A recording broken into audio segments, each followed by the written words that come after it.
Yeah, hey everyone, Ivan here with Shihab.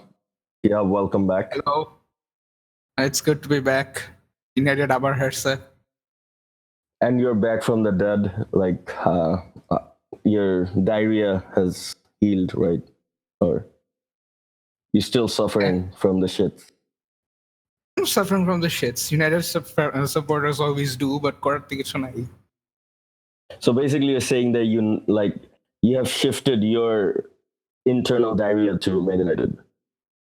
Maybe I was infected by United. বলা যায় না. Because ওখানে shitstorm আরো আমার আগে start হয়েছে আর কি. Oh yeah, long before you.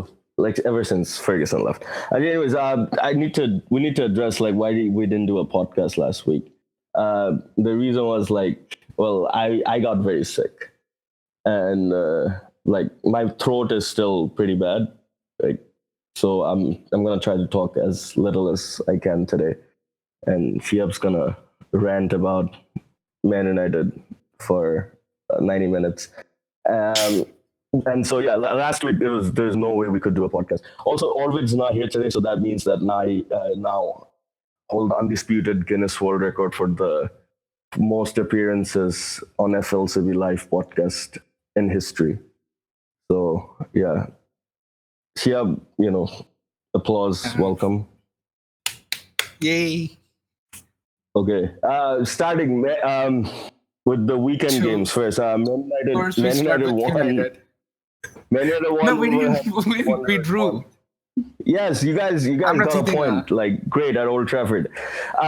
Before we go into anything, it was great to see Sarlex back at Old Trafford after his, And that was really nice after the brain thing, the hemorrhage. It was really nice to see him. It was great to see him back. Very deserving point for Wolves. They played really well, didn't they? I felt it was rather undeserving যে ওরা মাত্র একটা point পেয়েছে. I think they deserve more because of how bad we were. Yeah, they definitely could have gotten more at this game. The surprising thing was it was a very open game. You would think Mourinho would have shut things down, especially Wolves have good attacking options. But it was more open game than most of us predicted. For not most of us, because I expected we would draw. I think I actually predicted যে আমি হারবো. আমরা হারবো. I was talking to Ishak and they said we'd probably lose. It doesn't really matter anymore at Old Trafford Nicky or if it's some other place. It feels like I'm going to see what's happening with United. The teams fall apart. Or the protector player, their confidence is like at low. They don't even want to play. They're just moving the ball sideways and just hoping for something. That's what it is at the moment. Is it the case that Man United players are more comfortable playing away from home than at Old Trafford? Because before this game, you guys had 3 back-to-back away games, and against Burnley, Watford, and Young Boys in the Champions League, and you guys won all 3. Whereas you come back to Old Trafford, and then that happened at the weekend, and we know what happened on Tuesday. So is that an issue? I don't think so. I mean, feeling comfortable away from home is a pretty weird thing to say, but we won. Somehow we did win. We are the stronger team, so we should be winning. But এখানে যেটা হয়েছে against Wolves, we were very relaxed. At the way, you're always on your toes. Yeah, they can attack, they will attack. So you have to defend, you have to be careful. You can't get your guard down. At Old Trafford, it felt like everyone was relaxing. But every time you get the ball, it just moving it sideways, passing it sideways, then waiting for the winger to overlap, cross, rebounds, and repeat the circle again. এই same জিনিস পুরো 90 minute ধরে আমরা করছি, apart from the goal. যেটা Pogbaর touch অনেক সুন্দর, but apart from the goal, পুরো 90 মিনিট ধরে sideways passing, overlapping, cross, rebound. It was like watching NBA. I'm sure Golden State Warriors. Golden State হলে তো প্রবলেম ছিল না, but it's like as if you have Shaquille O'Neal in front. হ্যাঁ, Shaquille O'Neal থাকলে রিবাউন্ডের problem নেই, he'll get the basket, but you don't have Shaquille O'Neal, you have Lukaku. Just because it's close enough. Anyway, it's not. No, in football terms, close enough, definitely. Yeah, like so. Again, one word on. By the way, Pogba's assist for the goal. Like Fred, well done for him to scoring. It was really good. Um, the Alexis Sanchez, is he the worst signing in the post Ferguson era? Like he looks done. Like I have no idea. The turnaround is amazing, almost. I would have said yes, but post Ferguson আমাদের এত বাজে বাজে signing হয়েছে, it's really hard to argue against any of them. Like, For instance, Mkhitaryan was bad, Di Maria was bad, Depay was horrible, Darmian's been horrible, Schweinsteiger was bad. And we've had a plethora of bad signings. If there was a trophy for by the way, being the best team at one of bad signings, we'd probably win it. এত খারাপ অবস্থা আমাদের। yeah, I mean, it's been really, really downhill ever since ever since those days. So that, like, listen, I'd like to mention this fact. Since Ronaldo left, we've probably had like four number sevens, and ওদের মধ্যে সবচেয়ে successful is Michael Owen with 5 goals. No one since Ronaldo has scored more than 5 goals wearing the number 7 jersey. Yeah, I think I read somewhere or read on FLCB that there was a combined 13 goals from these 4 number 7s ever since Ronaldo left. This was like it's just I've gone numb to this. Yeah, it's bad.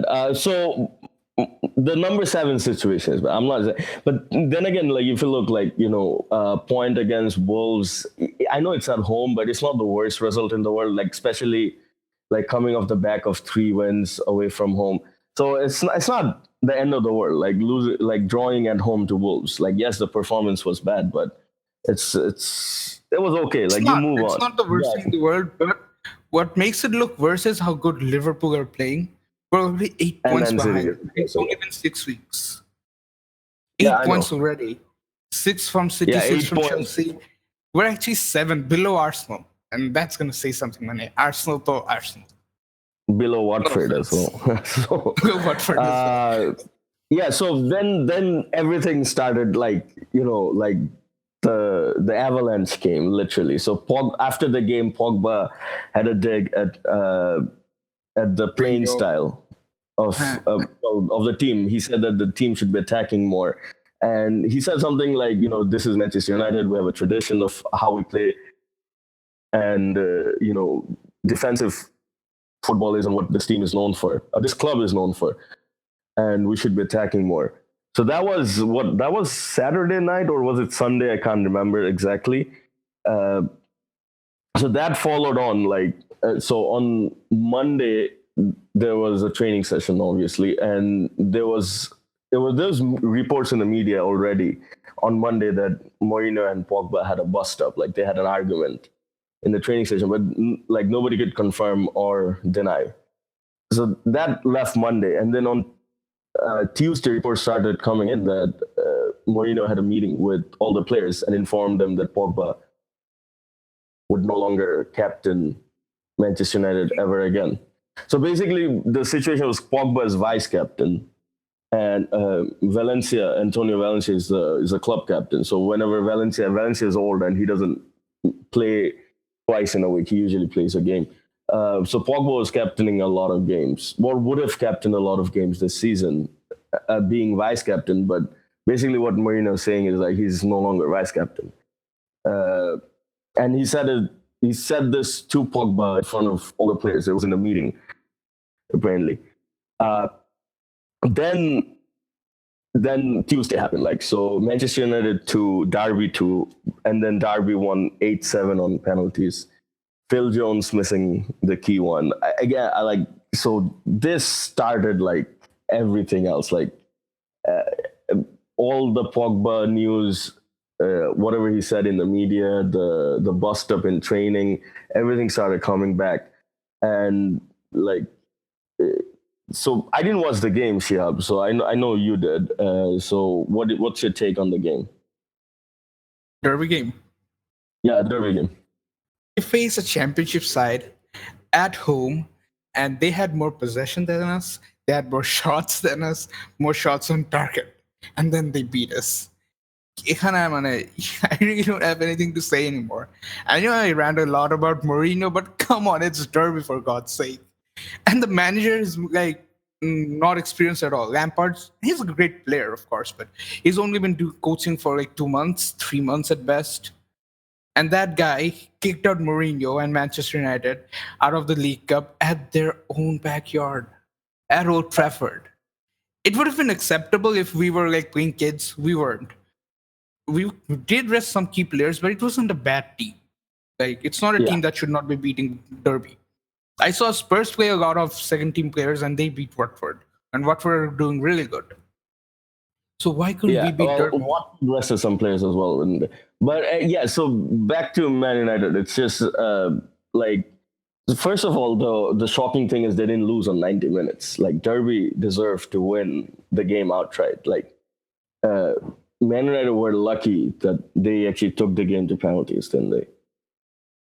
And the worst thing about that match is it was so clear how ahead Derby are in terms of game planning, in terms of keeping the ball, moving the ball, creating chances, creating spaces, and running into the channels. Things that United fans have been craving for years. When you say this every time I said this, the reply I got is like, we don't have Cruz, we don't have Busquets, we don't have Messi, Ronaldo, Godin, Alderweireld, because Godin थे camera बेशी गोल देता हूं, apparently. But just look at how Wolves played against us. Just look at how Derby played against us.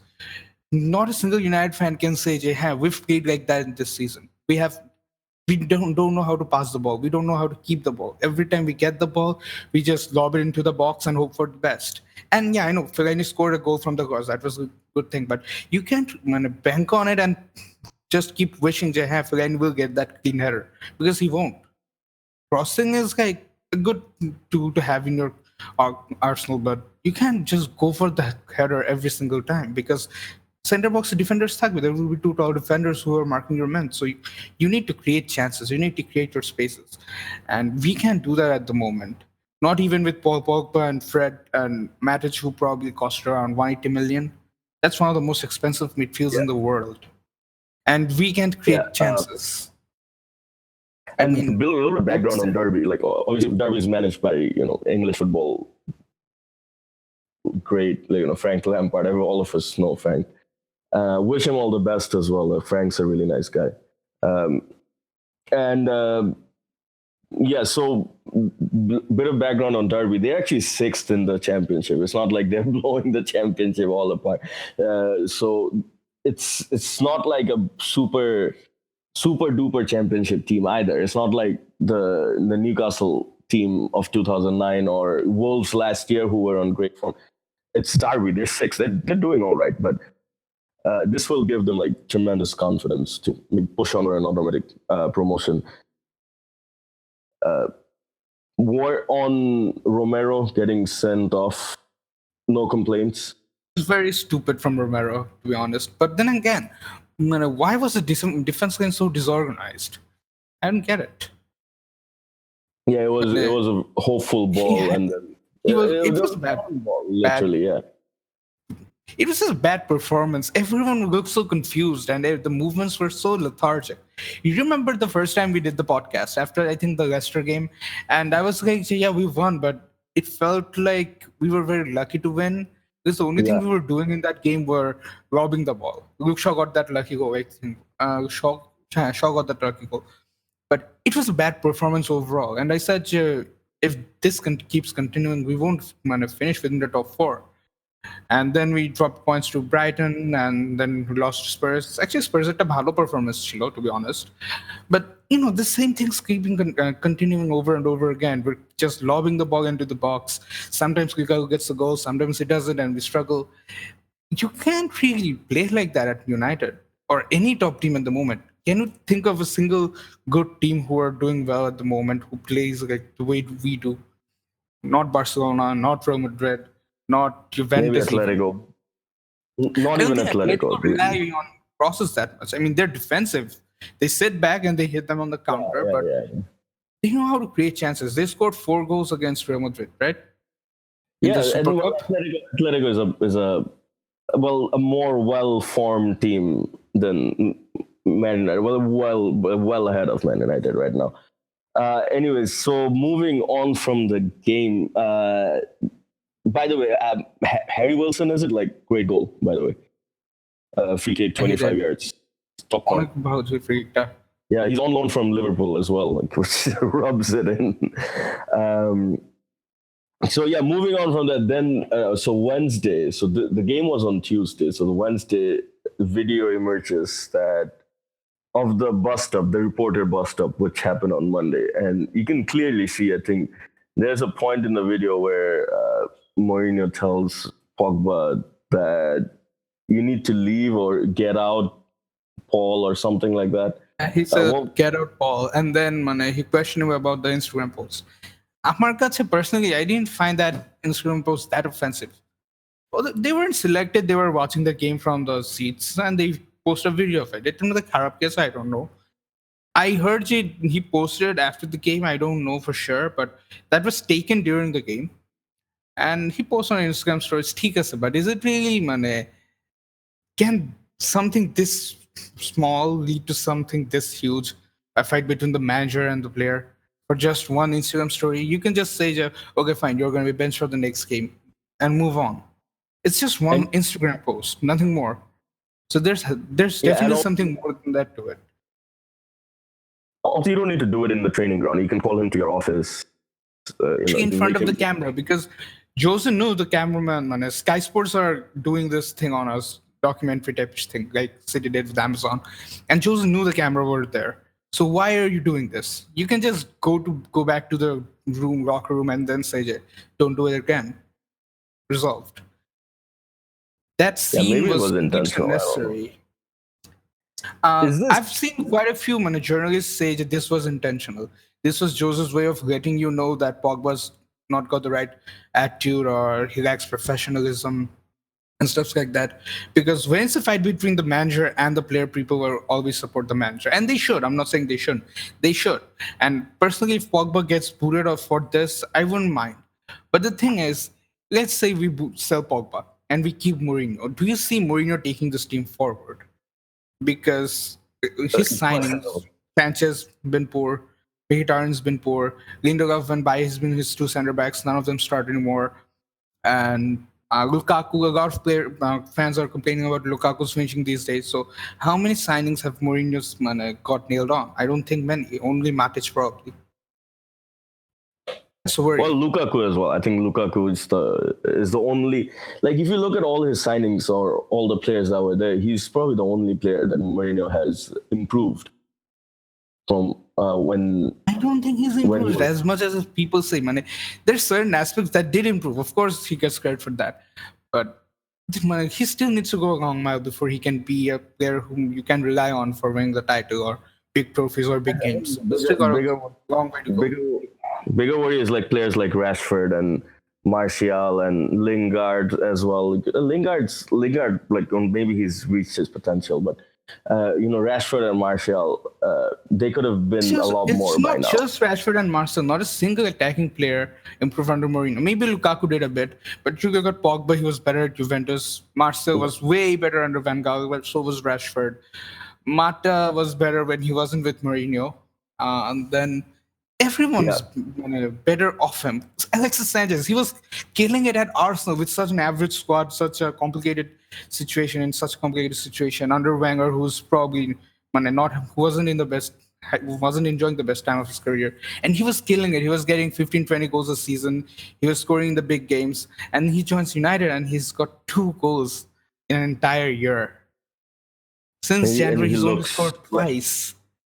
He looks half the player, like not even half the player. He looks like 20%. He's probably one of the worst players in the division right now in terms of form.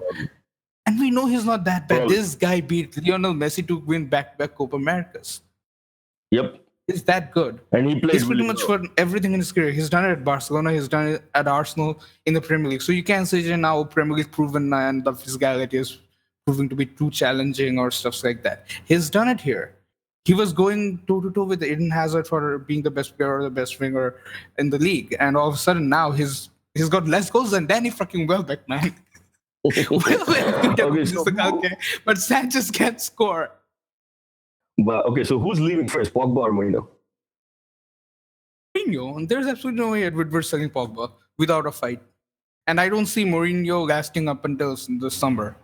I mean, everyone's unhappy with him. I know Martial is, probably biased as well.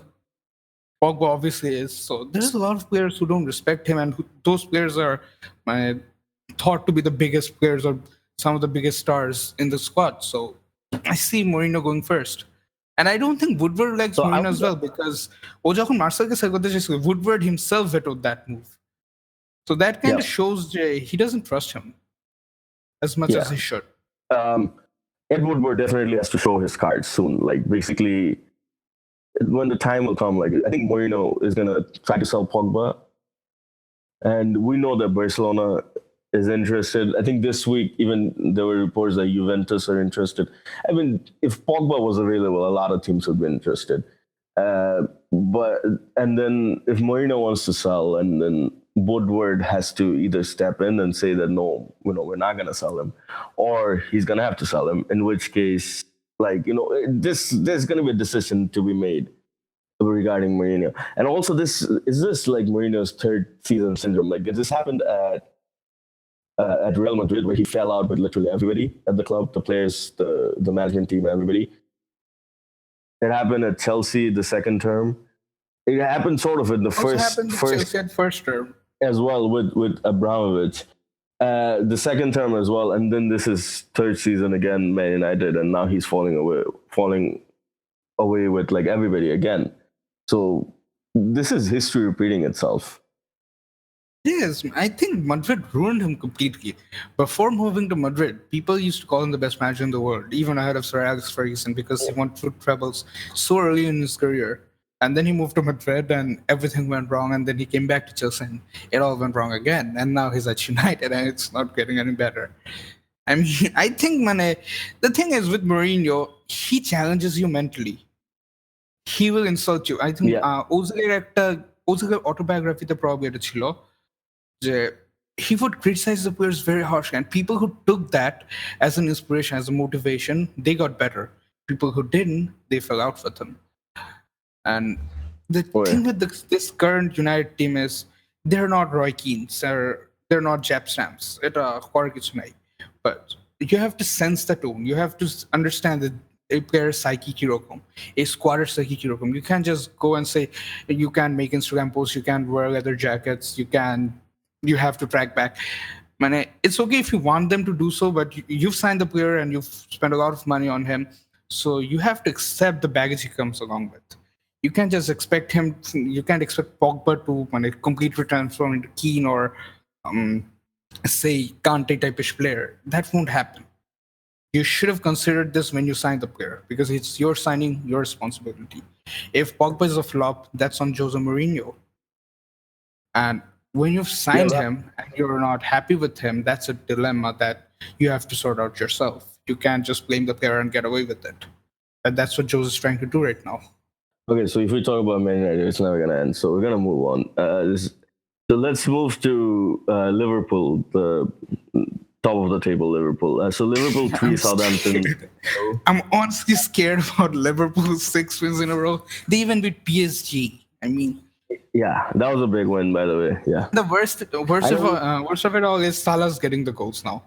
There was a period when he wasn't scoring and people were like mocking him one season wonder and stuff like that. But that's much of a goal pace, and that's what it really scares me.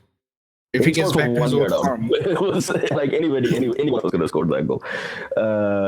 But yeah, at least a goal's a goal. That's big for his confidence. Yeah. So Klopp played what, like 4 genuine attacking players. Like he played Mane, Shaqiri, Salah, and Firmino in the same team. Like something that we didn't think was going to happen. We thought that Shaqiri was sort of like a replacement as a backup for Salah and Mane or whenever they're not fit. But he just played all 4 of them, and he put Wijnaldum and Henderson in midfield. That was refreshing. What's your take on that? It worked. But apparently, Southampton are bad. I understand that. But Chatta they still kept the ball and they won the match pretty comfortably, 3-0. It United কোনোদিনও দেখা যেত না. You could have seen 4 defensive midfielders starting. You could have seen Matic, Fellaini, and Herrera start. I can imagine that, but I can never imagine 4 attacking midfielders or 4 attacking mentality players starting for United. And that's a big difference. That's a main difference for you, Liverpool, currently over surpassing United and being a better team right now. They are at the moment, and that's why So the mentality. They have the guts to risk it that we don't. yeah, they have 4 attacking players and they had attacking wing backs too, like bombing up. So yeah, it was like I saw the highlights of the game. I didn't see the game live, but it was really good to see. Like, it's free flowing attacking football. It's easy on the eye. It's good for neutrals, I guess. Um, uh, okay. Yeah, and also the point is, like, this was a good game for Klopp in the sense that Milner only played 45 minutes. It took Virgil van Dijk off on the 55th minute, so he was able to rest a lot of his players, a lot of his key players, especially Van Dijk, who's probably their most important player, even more than Salah. That and then going for, because they have some big games coming up, one of which we'll come to in a bit.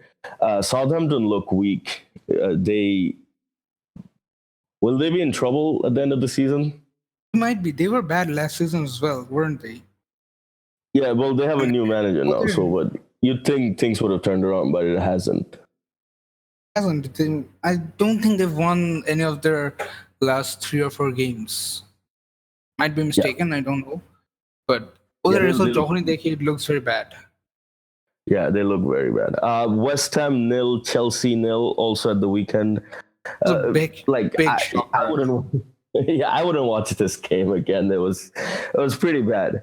It was a good performance from West Ham, like keeping a clean sheet against Chelsea. Chelsea will be disappointed given the form Hazard's in. Especially the form Hazard's in. Yeah, Chelsea will be disappointed. The only bad game he's had this season, Hazard. He's not this season. He's the only bad game he's had in like 6 months or something. Perhaps. So yeah, because West Ham conceded 4 against Liverpool. So for them to keep a clean sheet against Chelsea, Chelsea will be highly disappointed. And technically, West Ham should have won. I don't know if you saw the miss. Yarmolenko, like, candidate for miss of the season. I would have said so, but আমরা regularly Lukaku যেসব miss করতে দেখতেছি ইদানিং Lukaku puts up a good fight. And then the other day, Sturridge against Chelsea, he also missed an open net. A big worry for Chelsea would be the only reason, like Chelsea, like I wouldn't put them with Liverpool and Man City for the league title is because their strikers aren't scoring. They needed. I said this is the first time we did this podcast. Yeah, remember, you were saying their favorites, and I said, no way, not with Morata. Yeah. I now agree with you. Like Hazard scoring the goals, but his goals alone will not win them the title. Like they need Morata to at least score like 15 goals. So this would be a game where you would want either one of your strikers, like Giroud or Morata, to score, which none of them did. And Hazard had a bad game, and that means Chelsea not winning. I can see them signing a striker in January. Like when they signed Anelka from Bolton. But who's remember available? That? Maybe Mitrovic. Someone will be available. I mean, maybe Arnautovic will become available or someone else. I don't know, but someone will become available. There's always someone. All right. So the big game of this week in English football, at least, Chelsea 2, Liverpool 1 in the League Cup. So this game was on Wednesday. So one of our members asked, Yasir, he asked, why do people still argue that Hazard is not the best player in the league? I don't think too many people will argue right now, maybe Kevin De Bruyne. But Hazard is just on a different level right now. He's just so good. Over the span of, say, last 5 years, there's no doubt that Hazard has been the best player in the league. But just last season they played, which is the most recent season, he wasn't the best. And Chelsea weren't the best. No. De Bruyne and Salah were better. So I think that's the argument here, man. Last season, De Bruyne was better. A season, De Bruyne or Salah would better korte parbe naki. That's the argument here. Not that if Hazard's is as good as people claim he is, because he is. He's fantastic. Special player. Yeah, De Bruyne is injured till like what, January is it or December, and Salah hasn't like he's doing okay, but he's not like last season, and Hazard also like remember the season they finished 10th, like Mourinho's third season Ah, where he got sacked. of course I do. Yeah, that was Hazard's probably worst season. So Hazard, he does this thing where he has a good season and a bad season and a good season and a bad season. This year is his good season year, so you know he's just gonna kill it. Yeah. The goal was amazing. It was a really It really was good goal. so good. Like, it's the type of goals you expect from maybe Messi and no one else in this world. Yeah, Top yeah, team to you can players just and score from such a tight angle. And Hazard's not a very, he's not that well known for being a goal scorer. Gets yeah. goals, he gets like 15 goals a season, but he's not that clinical finisher. And he scored that from such a tight angle with his probably left foot chilo, right foot is chilo. Yeah, But still, it it was a was fantastic goal. Yeah, I think under Surrey, it's just he's just moved on. I think Surrey's given him the freedom. Remember last season, Conte was playing him as a false as a number 9, like just Fine, like yeah. the only It number worked so 9 in the front. Like that's not his position. Like you need to give him a free role, like Messi has, like Ronaldo has, and then you just which Sarri is letting him do. Then you see the real Hazard. Also, on that note, Kante. Sarri is having a lot of problems adjusting Kante and Jorginho in the same team. A lot of Yeah, Chelsea fans are voicing their well, concerns. Borussia is a And wonderful apparently, player. PSG are interested. Probably every And single team in the well, world are anybody. interested on Kante. Who wouldn't be? Yeah, who wouldn't be really? Yeah, that's interesting. So yeah, tell us a little bit more about that. The thing about Sarri Kante is not being. he's more like Pep Guardiola. He prefers his defensive midfielders to dictate from the deep, like the way Busquets does. And Kante Exactly. is a fantastic player, but he's more like Casemiro. He likes to cover the entire pitch, but he's not a player who would want to dictate the play. So Yeah, when you put him in a Sarri team, it basically makes him have two defensive midfielders, and he's not comfortable doing that. But of course, you can't just drop Kante without a reason, and that's a problem here because you have Jorginho in the back, you have Kovacic or Barkley or whoever it is in front of him, and then next to him you have Kante in a more of a position where usually he plays a very attacking-minded player. And ওখানেই problem because Kante going forward does not offer as much as let's say even Barkley would, to be unfair. And he yeah, doesn't need to. He's a defensive midfielder. ওটাই problemটা. And I think if they drop Willian, because I hate Willian, and tell Kante to help out with the attacking back and stuff like that, it might work better. Because Willian does a yeah. lot Man of United might come in and buy Willian in the meantime, so that solves that God we problem. didn't. Thank God we didn't. Okay, so yeah, both teams played weekend sides. None of the starting goalkeepers started. It was Caballero for Chelsea and Minale for Liverpool. Salah It's didn't been start. really Hazard didn't start. They're facing again this weekend. You know what? We don't do predictions in this podcast, like because I'm scared to death of saying something wrong on record, and then people coming back and um, giving me how I react. So, like, let's do a prediction for this Chelsea Liverpool game this weekend. it's at the bridge, so I'm guessing 2-2. Because we know. Well, Okay. So yeah, Liverpool's 100% record falls away. I might actually go with Chelsea winning. Uh, like I think they have the momentum, especially with this win. And Liverpool's gonna falter somewhere, and it might just be this game. It'll I be really interesting. hope you're right because it sucks seeing Liverpool at the top, man. It might be very interesting. I think you might even see at the end of the game, you might see Man City go top. Anyways, Jurgen Klopp, he's yet to win anything at Liverpool. This is his fourth season, isn't it?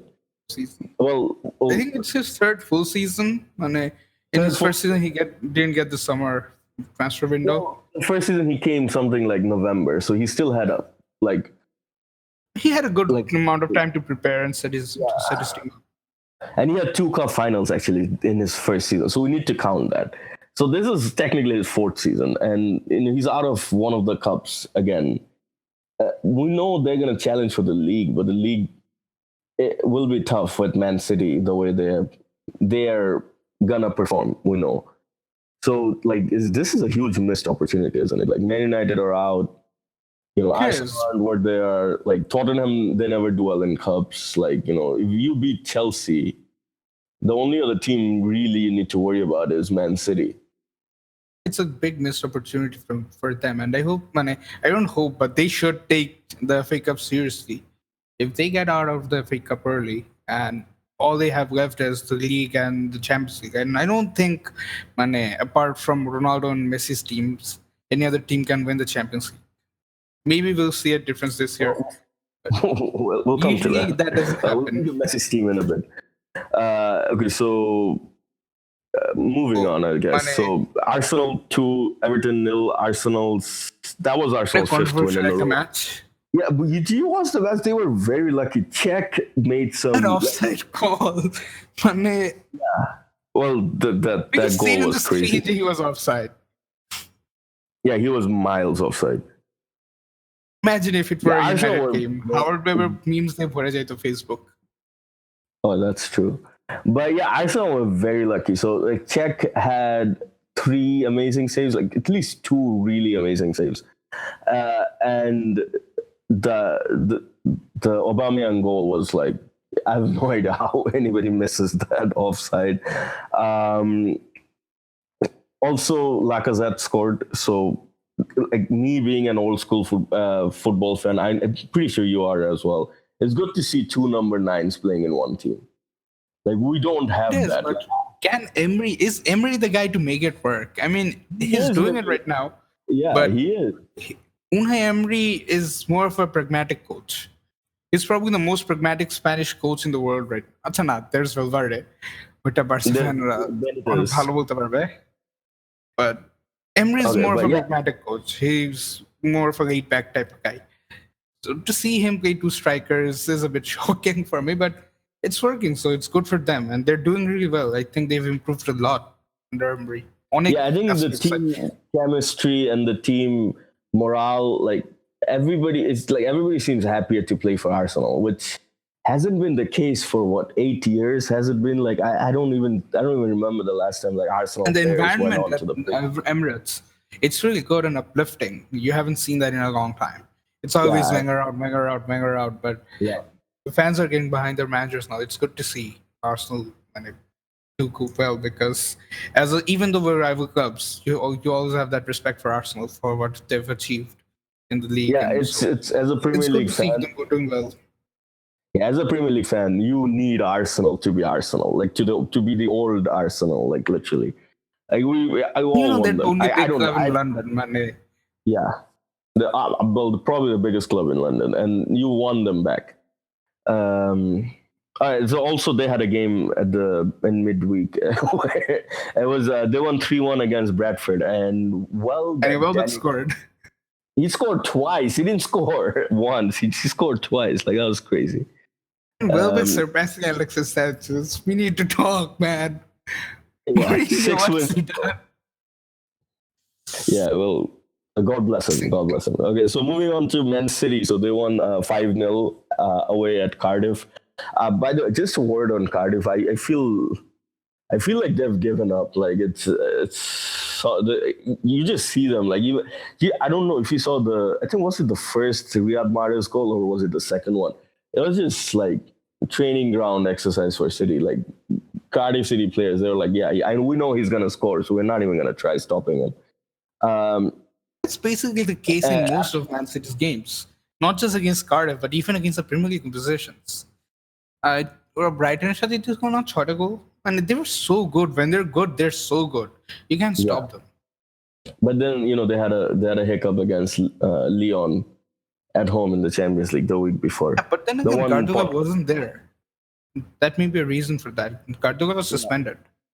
So Guardiola was suspended, and another point that a lot of people miss, even a lot of journalists missed, is that Guardiola's assistant, Dominic Torrent, who's been his assistant for 10, 11 years, like he's no longer at the club either. So he's in New York, managing in New York City. So he had that might have played a big part, in what happened in that game. But anyways. Um, yeah, just a word on Man City's. Like we've spoken about this before. His Man City squad depth: Bernardo Silva, Gundogan, Mahrez. All three of them Yes. unlikely starters because if De Bruyne is fit, if David Silva is playing, you don't think these people are gonna Let me tell start. you a funny But they story. also, yeah, and they Season also, should be when they were resting Sane and playing Mahrez more. On Twitter, United fans, yeah, it's, especially a certain someone of that I'm not gonna name, but you can guess whom. He was like, City's ghosted squad. Son is being punished. Guardiola's losing his team. He's being yeah, rude to his younger players. If this were United, if Marcel Gibbs would kill him, stuff like that. And then Sane comes in and gets a goal. Son scored. yeah. I He's think he scored or assisted. I'm not sure, but he was no, he really good scored. at the game. Goal. He scored a goal, and that's the difference between United and City. When they rest players, they give them chance. But United, when you're rested, you don't get a chance. Well, the example I'll use about Guardiola and giving player chances. Remember Yaya Toure? Uh, Guardiola said that he's I'm not going to play Yaya Toure unless he apologizes. Which then Yaya Toure did. Guardiola brought him back. They won the title. Like blah blah blah. It worked. Like that's so. With Guardiola, you can tell that you get second chances. Like if you have a falling out, it's not the end of the world. Like you can come back and he will give you Even if another he chance. does, man, even if there is a fallout, he doesn't allow that person to affect the team morale.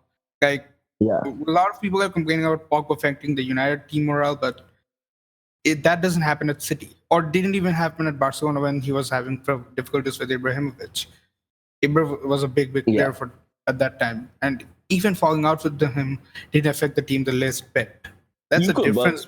Like, you know what? he's What will supporters of Mourinho argue that with Guardiola, like if he can bench Yaya Toure and he can play someone else in his place, or he could even at in Barcelona, and Ibrahimovic is huge, but he still had Messi, he still had other players he could play. But I think Henri was there still at that time. Uh, but Mourinho doesn't have that luxury. Like I if mean, not he at has to United, bench but he did have that luxury at, say, at Real Madrid. Real Madrid. He had some great players, and Okay, so the yeah, moment let's he go. benched one, it ticked off a lot of people. Like when you bench Casillas, it caused a start a fire that spread through the squad pretty rapidly, and ended up pissing off from Ramos to Ronaldo, everyone. Yeah, you don't bench Iker Casillas, and it was unnecessary too. It wasn't like Casillas Like, wasn't was even if you do, you have to make sure that Casillas understands why he's being benched. I don't think Casillas till this day gets why he was benched. yeah. You don't just Well, bench a he's top Casillas player just because he's having a was bad match. was never the player he was back in 2010 or earlier even. But it started from anyways. I'm digressing. I'm by the Spain fan here, so that's why I love Iker Casillas. Moving on. Like Man City also had a League Cup game against Oxford. They won 3-0. I didn't watch the game, but everyone's going on about Phil Foden. He scored, assisted. He Apparently, assisted, pre-assisted, did everything, Arki. apparently he's the Stockport Iniesta as well. So God bless him. I'm not gonna say anything else. Um, Tottenham Hotspur next. So they won at the weekend against Brighton away, which is a good result because we know Brighton beat Man United at home. Is the crisis over for them? They lost 3 in a row before this. I don't think there really was any crisis. I think the thing is, they're on a good paper World Cup, I guess, sir.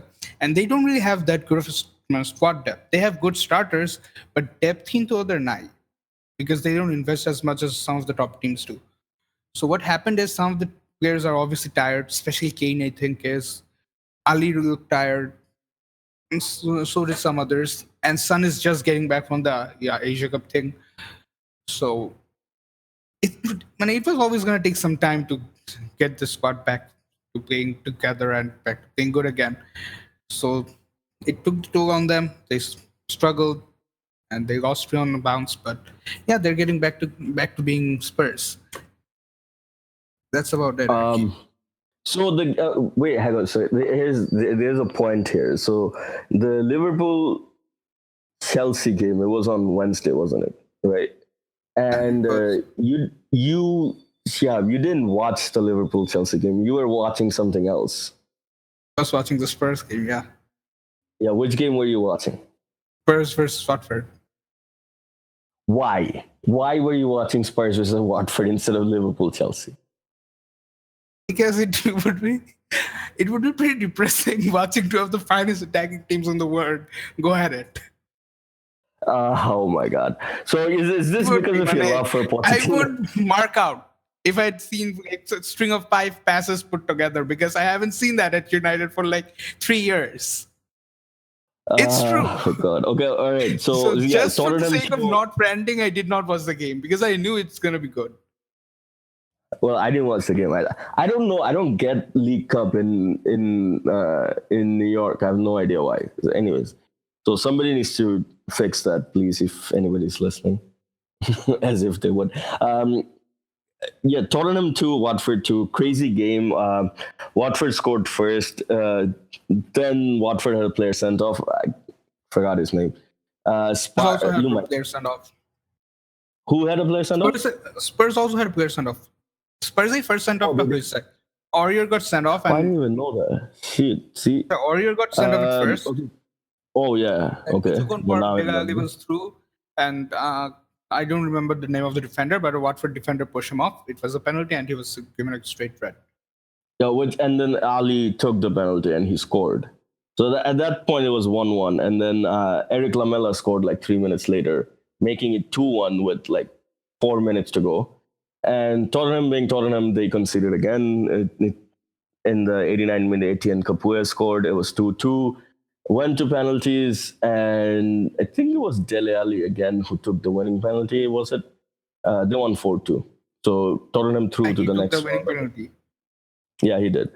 So you have League Cup. Well, of the big teams, well, Liverpool and Man United both are out. So you have Tottenham, Arsenal, Chelsea, and Man City go through. And Derby are through as well. So, all right. So I actually had a quiz prepared for you. You don't know this. I put this in the notes. So the question came from like Sarri being the Chelsea manager. So Italy has had 11 Premier League managers so far. Like 11 Italian Premier League managers. So Sarri is obviously one of them. How many of the other 10 can you name? Think about it later. Conte, Mancini. I don't even know the answer, by the way. I know Di Matteo's there. Di Matteo's there. Zola is Italian, right? Yeah, Zola. Italian. Leicester manager নাম জানি কি ছিল? Ranieri. 5. Lombardi was manager. Lombardi. We're missing one very obvious one. I think Ancelotti, right? Oh, Carlo Ancelotti, right? Chelsea 2010. Oh wait, there's 3 more. The Watford manager, that guy, I forgot his name. Anyways, we named 7. So we did better than most people would. Yes. Anyways, we need to talk about Spain and La Liga. I mean, you don't see Real and Barca losing on the same week too often. And not well. Okay, so let's start with the game I really want to talk about a little bit is Barcelona to Girona 2. The point I want to address, like by the way, Messi scored in this game. It was a good goal, but the point I want to address is the sending off of Clement Lenglet. I hope I'm saying it right. It was a weird sending off, right? And a lot of Barcelona fans, like they were complaining that it wasn't a proper sending off and blah, blah, blah.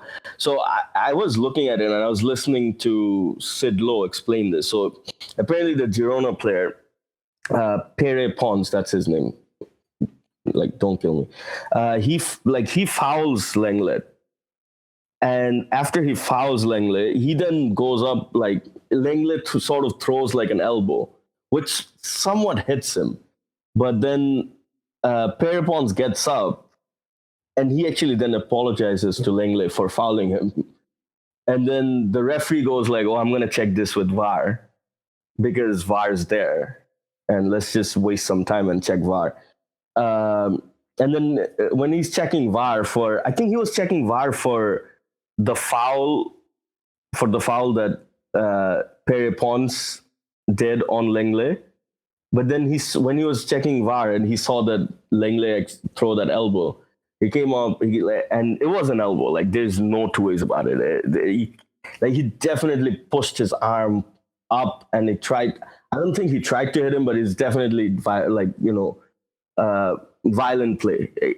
I don't even know if it was intentional or not, but it's dangerous play, and it could have injured or you could break someone's nose with that kind of an elbow. And it was the right sending off for me. I don't know. I don't know if you saw it and you have an opinion on it, but for me, it was a sending off. And I don't agree with VAR, of course, like fuck VAR, but the right decision was made in this situation. I felt like it's one of those situations where you could have gone Mane. It can be a red, but it also cannot be a red because it didn't really hit him that hard. But the intention was definitely there. So you can't really argue if they give you a red card, especially given what Ronaldo was sent off for. I mean, he did absolutely nothing. He just pulled a guy's hair and he was sent off. Sometimes I feel like the game's gone soft. I mean, can you imagine what would happen if Roy Keane was playing today? Yeah, well, think about he'd never get a game. The Ronaldo sending off, right? We might actually discuss the Ronaldo sending off if we have time later on.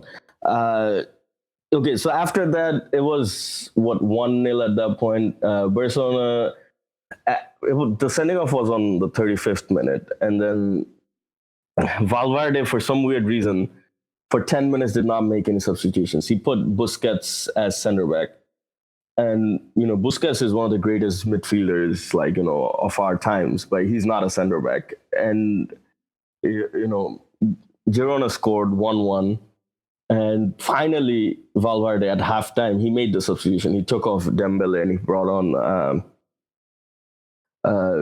Samuel Umtiti. Again, if you have Umtiti on the bench, just bring him on as soon as your center back's sent off, which was weird. And then they concede again, but then they came back and the game ended 2-2. It was a good game. It was a really good game to watch. And good on Girona for getting a point at the Camp Nou. So that was Saturday, I think it was. I don't know. I can't. And then Real Madrid won 1-0 against Espanyol. Again, VAR was involved in this game. The goal at first the goal was scored. Real Madrid fans celebrated, players celebrated, and then the ref was like, "I'm gonna go check this offside thing," and they checked. It was not the goal stood, and Real Madrid won 1-0. But the fireworks started later in midweek. So Leganes 2, Barcelona 1. This was on Wednesday. It has to be the most shocking result of the La Liga season up until that point, because just 2 hours later, Real had lost 3-0. And then, I don't know if that was the game on Facebook. And the way the commentators were putting it, Sevilla 3, Madrid 0, we never get to see it, because we really don't. It's so shocking when you see Real Madrid concede 3 by halftime. I mean, at first I thought it's a Tigas, maybe they're playing a weak defense, they'll come back. But they didn't. They didn't even get the ball in the second half. At one point, Sevilla players were just toying with Madrid. And Bale was he was so furious about this. And it was a sight to see, I guess. I haven't seen Real Madrid, maybe others have. I'm pretty sure Real Madrid fans might have, because they watch a lot more of Real Madrid than I do. But I don't think I've seen Real Madrid dominated for 45 minutes like they were at Sevilla in the first half. It was crazy. And Sevilla could have actually scored more, which is the shocking bit.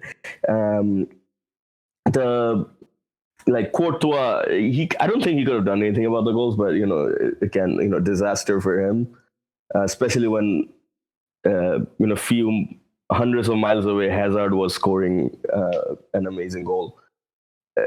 It was the well, first goal, Marcelo gave it away. I think it was. Yeah, it was Marcelo.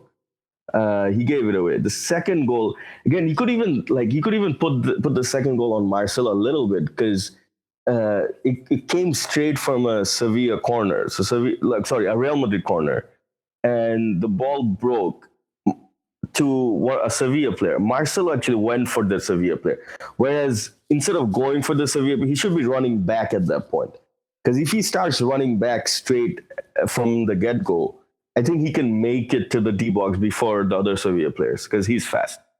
But he actually went for the ball. He was never going to get to the ball because the player passed it off. It got to the other Sevilla player. Again, I'm missing names here. And Marcelo is like 10 yards behind. And they go up, it was a great counter. Courtois made a decent save. But then Andre Silva, who, well, technically was a disaster for a while, he scored the second goal. He scored the first goal as well. And one of my favorite players, Iwasim Ben Yedder, he scored the third again. Sevilla totally deserved to win that game. Could have scored like 2 or 3 more. In the second half, they had like 3 1-1 chances that they bottled. Yeah, exactly. It was 5-0 or 5, maybe 5-0 or 6-0. I think it should have been 5-2 because Real had some really good chances. Also, great for Sevilla because they scored 6 at the weekend against Levante, which was away. They won that game 6-2, and they scored 3 here. So 9 goals in 2 games. They're on a hot streak at the moment. New manager, machine. He really is a machine. You've never seen Sevilla score goals like this. Yeah, it was pretty weird. And the counter attack for the second goal, it's just a joy. If you haven't seen that Sevilla second goal, just watch it. Like it's proper counter attacking down the proper way. The second goal, they've been doing this the entire game. Over a second half, they got like 4 or 5 chances. Real did push their players up very high, but they got so many good chances in the second half. They couldn't capitalize on it. Word on Atletico as well. I picked Atletico for the Champions League, and I had them down finishing above Real Madrid actually this season. So Atletico won 2-0 at Getafe at the weekend, and they won 3-0 against Huesca in midweek. So it's only 2 points. They're only 2 points down. They were 5 before this week. Now it's 2. So definitely it's going to be an interesting title race. By the way, Madrid versus Atletico Madrid next week. Yeah, that's going to be like crazy. It's going to be interesting. Very interesting game. If they get off the point, that will be very good also, for them. Any word on Lopetegui? I was ready to say his praises when I first prepared my notes for this podcast. But then, you look at the game yesterday, it's slightly worrying. I know it's just one game and technically it was just one half, but it's worrying. Like this, they haven't faced, this was probably the biggest test so far, the Sevilla side, and they faltered big time. And they have bigger tests coming up. They're an easy group in the Champions League, but there are better teams coming up in Spain, and Atletico Madrid is one of them. Moving on, all right. Italy, Frosinone 0, Juventus 2. Juventus only team in Europe or the top 5 leagues anyway. The 100% record, left 5 out of 5, 3 points ahead of Napoli. Cristiano Ronaldo scored. Okay, so we said that we might discuss the sending off, so let's do it right now. So thoughts on the sending off in the Champions League? There's absolutely no way that's a red card. It shouldn't even be a yellow. So it should be nothing. It should have been absolutely nothing. Talk about Ronaldo fouling the defender before doing the hair pull thing. I only saw the images. I didn't see the video. So I don't know, if it was as serious as people are claiming it to be. But even so, there's no way this is a red. It's not. Here's one thing I want to clear up is that it wasn't the referee who made the call. So I forgot the referee's name, but it was the German ref. he didn't make the call. Like, it was the linesman behind the goal who actually told the referee that, Ronaldo pulled his hair. Um, and then, You were red for that. well, here's the thing. Like, if you look at first of all, it wasn't a sending off. So Real Madrid fan, please don't attack me. But it wasn't a sending off, or Juventus fans. So see, I still forget who he plays for. I'm so used to seeing him in a Madrid shirt. So, like, if you pull somebody's hair, that is red card worthy. But that's not what I think he did. He actually went in with something, like his intention might have been to, like, pull his hair or pull his ear or something. But he changed his mind and he didn't do it. So if somebody doesn't do it, you can't just send him off for that. That doesn't make sense. So the only thing I can guess is what the linesman was thinking. Like, that's what he went in for, and that's why he should be sent off. I guess, like, that's how he justified it in his head. And the referee, once he gets that information from the linesman, he has to make a decision. And the decision is, like, if he deemed it violent conduct, he has to send him off. But it wasn't violent. That even if he did like WWE mod chudhar upar dugega, I wouldn't call it violent. It's just a hair pull. Well, yeah, I get it. But maybe we were yellow, but direct red, second yellow hello, but there's no way that can result in a direct red. That's just stupid. I mean, I've grown up seeing guys like some of the toughest guys in the world playing in the Premier League and go at it every single time. Every single time there's a big foul in the Premier League, you see all those guys pushing each other. I don't know, man. It's like you can't even say anything. Everything you do is a foul and violation or a card. It's just the game's gone soft, man. I just don't like it. All right, so we'll move on to Germany again. Not much to speak about. Schalke 0, Bayern 2. Schalke's lost like 5 out of 5. They were They were second last year. It's just something seriously gone wrong. Orbit's not here to talk about the Bundesliga, but I don't know if you're paying any attention to Schalke this season. Like, it's a bit weird what's going on over there.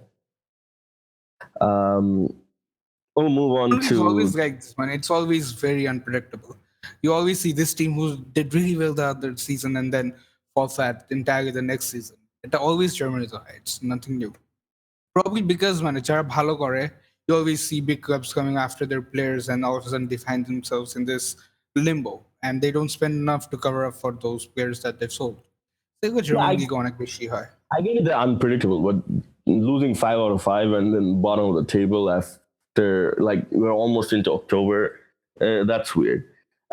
Anyways, I just think it's a bigger story than a lot of people are giving it credit for. I think that's it for all the games. I think we've covered everything.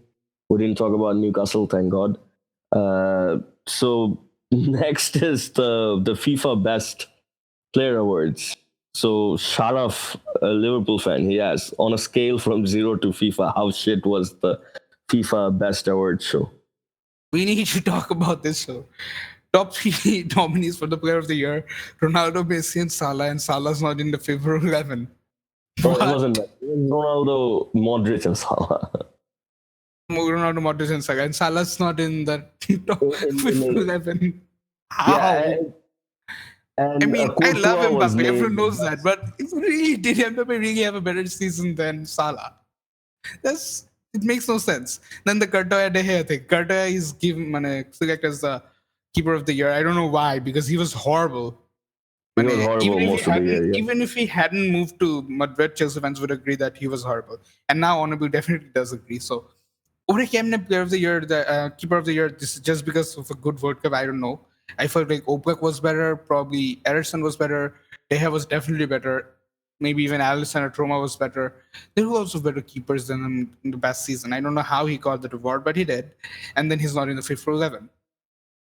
I think I wouldn't rank Courtois top 20 the last 12 months. Like, on performance. I think on ability. Make that statement on FLCB. I beg you to make that post on FLCB.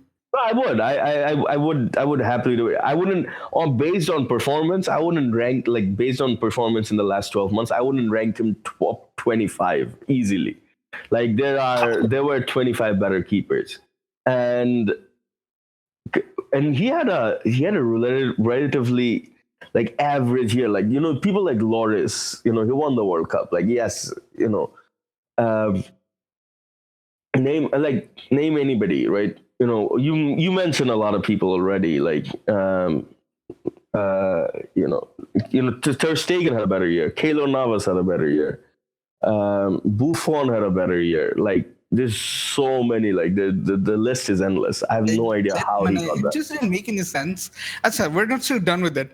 Danny Alves. The guy was injured for like half the season. And Yeah, I it's mean, PSG Khaled crazy. trust me, he was not as good as people think he was. I Champions League, though, think, definitely not. He did miss a few key games. He missed the yeah, World Cup, and he's in the he 11. didn't even play. What? It's insane. Just so weird and ridiculous. What the fuck are these guys thinking? I Eden have no Hazard got a idea. mention as a midfielder. He, mane, given that he mostly played as a false nine last season, you can't really categorize him as a midfielder. He was playing as false nine or Uh, left winger, definitely not a midfielder. But I can yeah, understand I why they wouldn't. did that because a player of his caliber deserves to be in that team. So that's okay. The Puskas thing. Salah's goal got the Salah. Puskas award. So He the scored an overhead kick in the Champions League final. Ronaldo scored the same goal against Juventus, and we see Salah getting the award. I mean, it was so funny. so like when I first heard that Salah got the Puskás, I thought it was for the goal against Watford. I think where he dribbled past like four players and he scored. Then somebody showed me the video, and it was the goal against. And I don't even remember the goal against Everton. And I'm like, yo, like, has anybody told these guys that like Messi, like Robin, like Hatem Ben Arfa, like has scored like dozens of these goals in their lives? Like Messi scores a goal Can like bet that, like Robert scores goal like that pretty much every season. well, That's his signature. like more than once a season, right?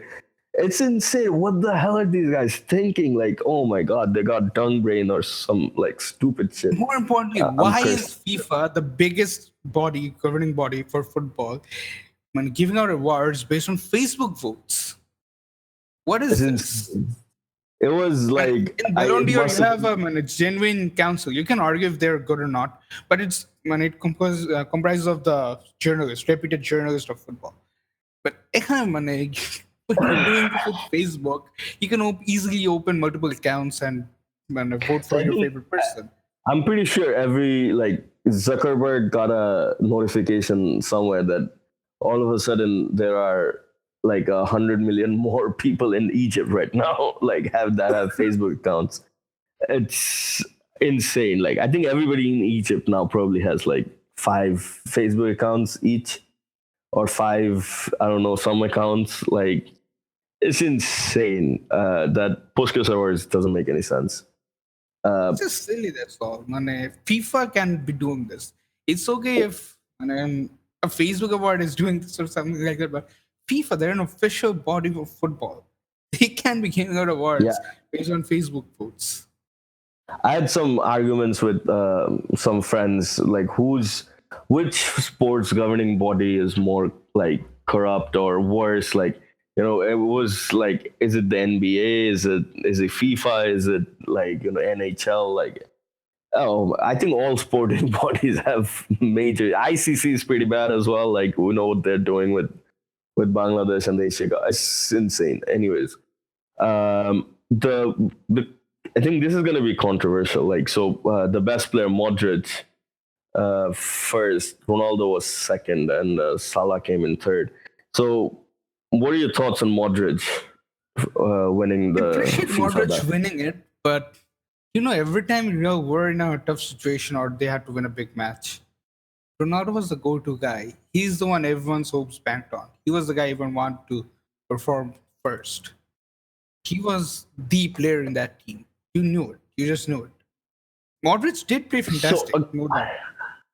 I get But it, I but personally feel like A season awards are highly influenced by the World Cup, especially But then Dani good Alves is proof would be. Oh, in season 8 the wasn't like this, or the season before when Spain won it. But a season, I feel like they're trying to promote the World Cup as much as they can. With the Courtois thing, Mbappe over Salah, it's just wrong, Mbappe over Salah, and I'm an Mbappe fan. It's stupid. Wait, but hang And on. You say I that think the World this the influenced heavily by the World Cup, but the top three, none of them won the World Cup. Like one of them was out in the first round, other one was out in the second round. Only Modric made it.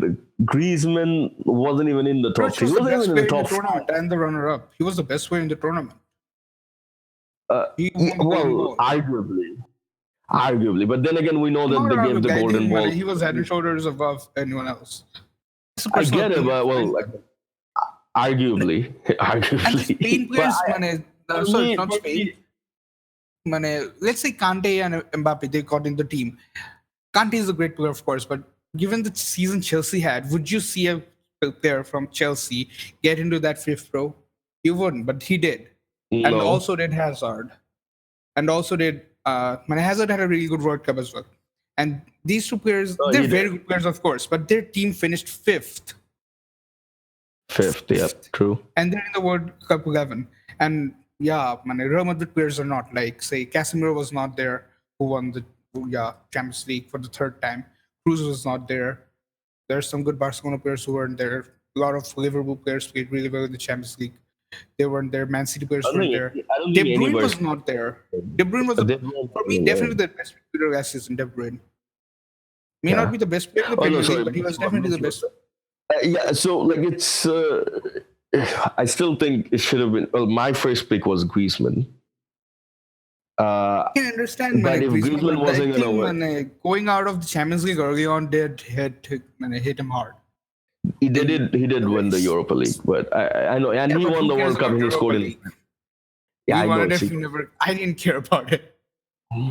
But so okay, I'll stop about Griezmann, but you cannot convince me that Ronaldo didn't deserve this. I'm saying he did. For me, I'm saying he did. He was the go-to guy, and it should have been him. There are seasons when I felt like Ronaldo shouldn't have won the Ballon d'Or, especially that Ribery season when Bayern won the treble. But this season, Ronaldo definitely deserved it. That's a personal opinion of mine, by the way. So my point is that like there were seasons that Messi and Ronaldo won the FIFA Best Player or the Ballon d'Or or the FIFA Ballon, whatever it was called. Like it has so many names.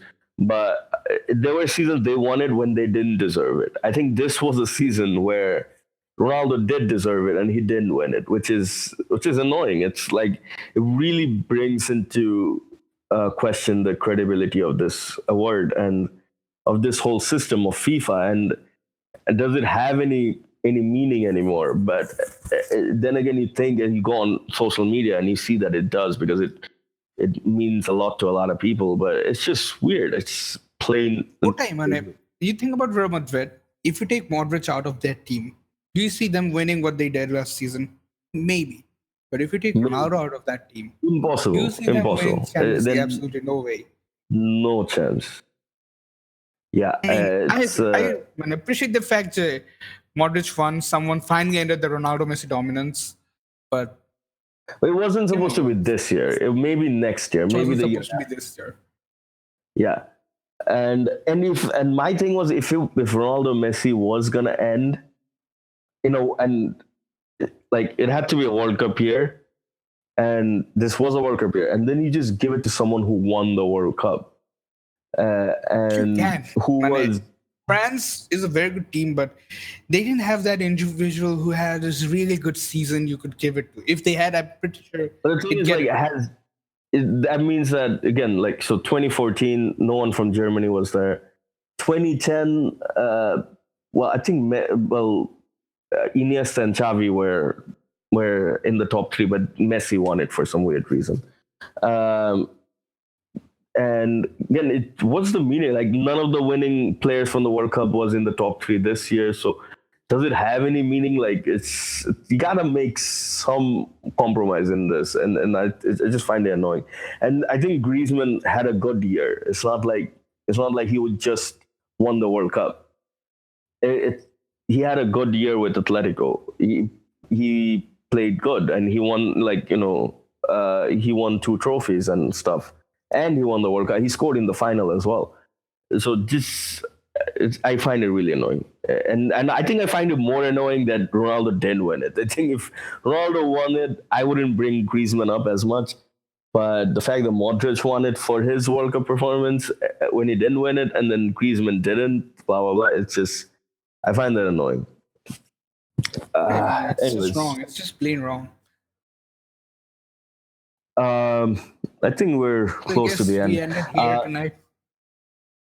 Yeah, last thought again. I didn't put this on FLCB yet because I wanted to mention this in the podcast. I think somebody else might have. It was John McGinn's goal against Sheffield Wednesday for Aston Villa.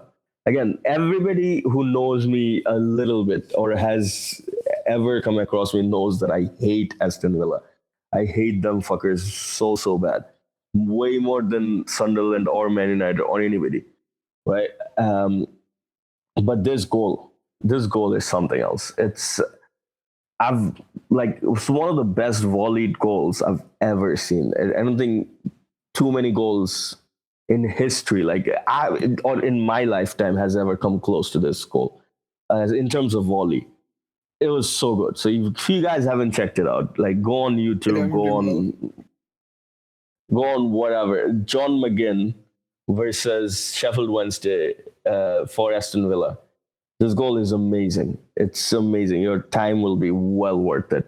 And yeah, well, the good news is Aston Villa lost that game still. So thank God for that. But they lost 2-1. The one, like, everyone will remember this goal.